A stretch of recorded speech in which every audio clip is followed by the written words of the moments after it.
Ngày 3 tháng 9 năm 2018 tại Bộ Ngoại giao, Bộ trưởng Bộ Ngoại giao Gia Lừm Sáy Cổm Mazit đã trao huân chương hữu nghị cho Đại sứ đặc mệnh toàn quyền nước Cộng hòa Pháp tại Lào, Codin Ledu, đã góp phần tích cực vào việc tăng cường và thúc đẩy quan hệ đối tác chiến lược Lào-Pháp.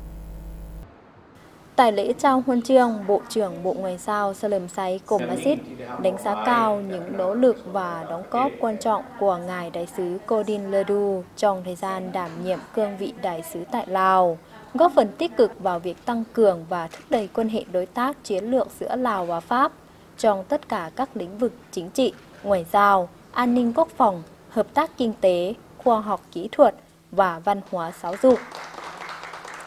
Ngài Đại sứ Codin Ledu bày tỏ vinh dự được nhận phần thưởng cao quý của nhà nước Lào, cảm ơn sự hỗ trợ và hợp tác tích cực của các bộ, ban, ngành, bạn bè và đối tác Lào, khẳng định dù ở cương vị nào cũng sẽ tiếp tục đóng góp tích cực cho việc tăng cường hơn nữa quan hệ đối tác chiến lược giữa Pháp và Lào.